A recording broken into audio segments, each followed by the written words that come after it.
a tous vécu l'attachement, on a tous vécu, je pense, la souffrance d'un attachement, la souffrance enfant de perdre un animal de compagnie, un animal qu'on aimait bien, de perdre un être cher, par exemple. Donc la mort est quelque chose qui nous met, confronte très fortement à la notion d'attachement, à cet attachement à une personne.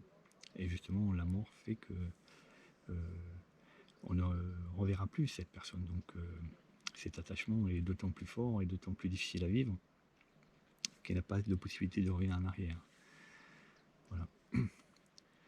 Donc effectivement, la résonance en fait de cet attachement va être plus ou moins important suivant ce que peut représenter effectivement la personne ou le lieu ou la chose en fait à laquelle en fait on s'est un peu attaché, en fait on a fusionné avec comme étant une partie de nous-mêmes profonde.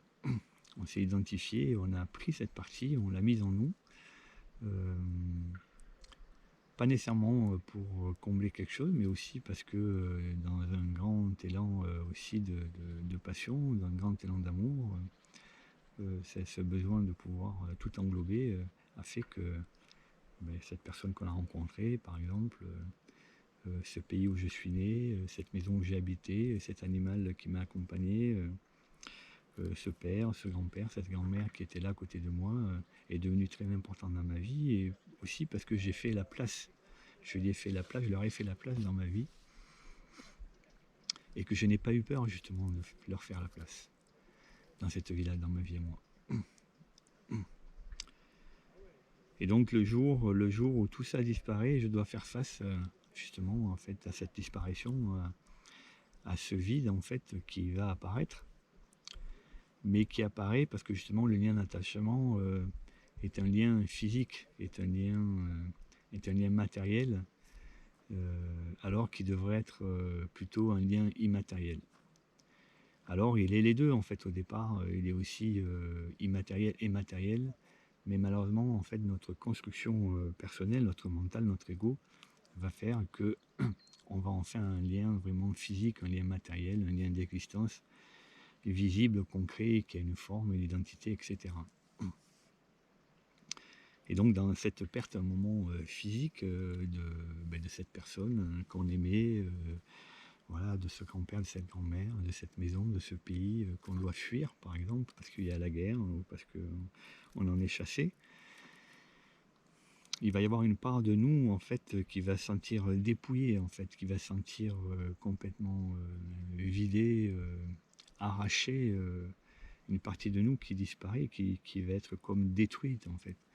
Donc ce lien d'attachement, en fait, même si, quand on le vit de façon très brutale, très difficile, comme si vraiment il nous manquait un moment un élan vital, quelque chose de vital qui nous empêche de respirer, qui nous empêche d'être bien, qui nous empêche d'être serein, qui nous empêche de vivre tout simplement.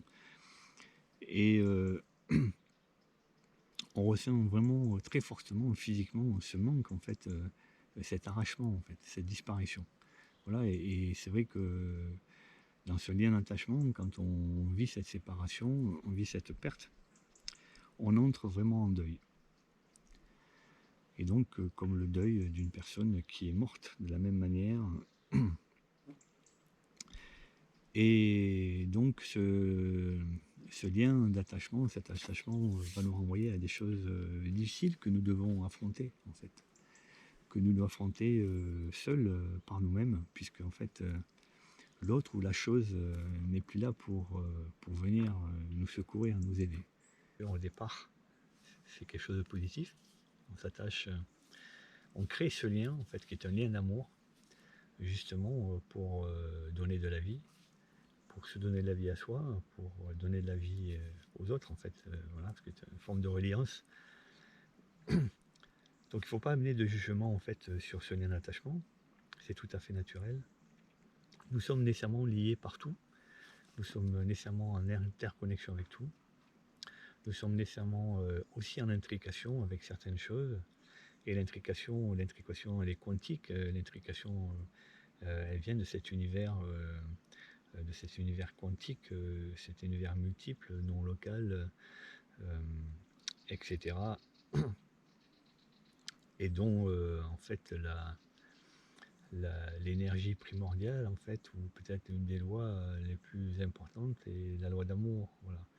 Et donc cette électrification, ce sont ces deux particules qui se rencontrent et qui, à un moment, s'aiment, voilà, et qui ne peuvent plus se séparer parce elles sont tombées amoureuses, parce qu'elles sont dans l'amour, et justement elles sont en lien. Elles sont en lien d'attachement, en fait, donc c'est quelque chose qui n'est pas négatif, c'est quelque chose qui est possible, c'est quelque chose qui est dans l'univers, en fait, voilà.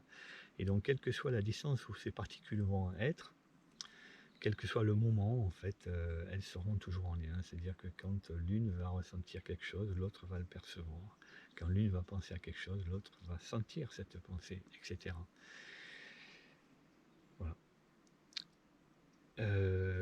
Et donc, voilà, c'est quelque chose de tout à fait naturel. Et donc, dans ce lien d'intrication, nécessairement, en fait, on est intriqué par l'amour, on est intriqué dans ces liens d'amour. Et nous le sommes dès le départ, en fait, par cette âme qui arrive, parce que cette âme aussi appartient à une famille d'âmes, parce qu'elle appartient à un univers de lumière, une lumière d'âme dans la lumière.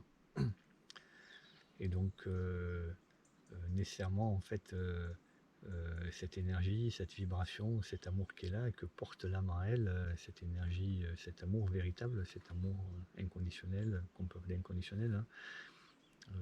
Voilà, donc cette vibration, en fait, que nous a transmis le Christ, que nous a transmis le Bouddha, et qui ont fait d'ailleurs que ces êtres, ces âmes qui sont venus dans ce plan d'incarnation n'ont pas eu à se réincarner, parce que justement, en fait, elles ont réussi à faire vibrer cet espace de l'amour suffisamment fort.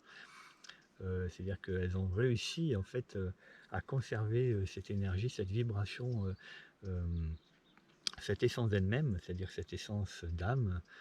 Et donc elles ne se sont pas fait piéger justement par cette incarnation, par le piège de l'incarnation, qui vient enfermer les gens dans justement un cycle de réincarnation infini, et qui ne s'arrête jamais, justement parce que en fait les êtres perdent en fait leur lien, ce lien avec l'âme. Donc en fait là on parlait euh,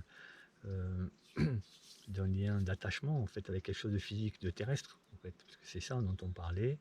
Et là, on voit en fait qu'il y a un autre lien subtil qui est là, qui a toujours été là, qui est le lien avec l'âme. C'est-à-dire que l'âme, c'est elle qui crée le lien, comme nous allons créer ce lien d'attachement, ce lien avec les choses, les objets, les personnes que l'on va aimer, que l'on décide d'aimer. Mais en premier, celle qui a vraiment créé le lien vers nous, pour que nous puissions exister, c'est l'âme. Et donc, en fait, ce lien, lui, c'est le lien le plus important, parce que c'est le lien énergétique, c'est le lien vibratoire, c'est le lien à la source d'origine, à la source cosmique, voilà, qui nous anime, parce que sans cette âme, en fait, il n'y a pas de vie, il n'y a pas d'existence, il n'y a pas de conscience. Voilà, il n'y a pas de cette conscience de sentir exister, de pouvoir voir les choses, la vie, les objets, la nature tout autour. Voilà, donc un moment justement dans ce parcours émotionnel un peu qui va nous bousculer, justement, quand on arrive à le dépasser, quand on ne se fait pas enfermer à l'intérieur, quand on n'en devient pas prisonnier. Voilà, on va vraiment un moment, c'est comme si cette âme venait nous aider, en fait, on va, une part de nous qui va rentrer dans la lumière, cette lumière qui va rentrer dans notre cœur, et en fait dont on va percevoir que en fait cette chose-là, la plus importante, et ce qu'on croyait perdu qui était important, ne l'est pas tant que ça. En fait, c'est un attachement matériel, et les choses matérielles sont nécessairement toujours mortelles, c'est-à-dire qu'elles ont un début et une fin, et elles ont toujours un début et une fin. Elles ont toujours été ainsi, et ça va continuer, puisque ça fait partie de ce cycle de réincarnation, ce cycle du karma, ce principe en fait d'appartenir à des égrégores, à des pensées et à des croyances, de l'attachement en fait à des pensées, à des croyances. Mais l'énergie véritable, l'énergie d'amour, elle est là depuis le départ, parce qu'en fait c'est cette âme qui la porte. Et donc cette âme, en fait, c'est elle qui nous a apporté cette énergie-là, cette information-là.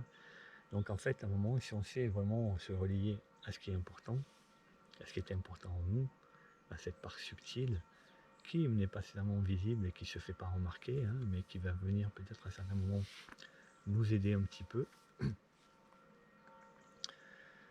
eh bien, on va pouvoir retrouver en fait une forme de sérénité, on va pouvoir retrouver une forme de force, on va pouvoir retrouver de l'alignement, on va pouvoir retrouver de l'envie et on va pouvoir continuer justement à faire vibrer cet amour en nous. Nous qui croyons que nous avons perdu cette capacité de pouvoir faire vivre l'amour, puisqu'en fait on nous a séparés de cet amour, de ce lien que nous avions. Mais en fait, ce n'est qu'un lien matériel, ce n'est qu'un lien en fait mortel, hein, voilà, qui est un cycle voilà, de début et de fin. Mais ce qui est permanent en fait, c'est cette énergie-là, c'est cet amour qui est là et que notre âme porte. Voilà. Et ça ne peut jamais s'arrêter. L'amour de notre âme et notre âme sont éternels. Voilà. Donc en conclusion, un moment justement dans ces moments difficiles, ben, il est peut-être bon de venir se relier à des choses plus spirituelles, plus intérieures, plus profondes, plus grandes, d'écouter vraiment son espace intérieur, ce que peut nous raconter notre cœur, ce que peut raconter notre âme à travers notre cœur, et ce que peuvent aussi nous raconter les étoiles. Voilà. Je vous remercie.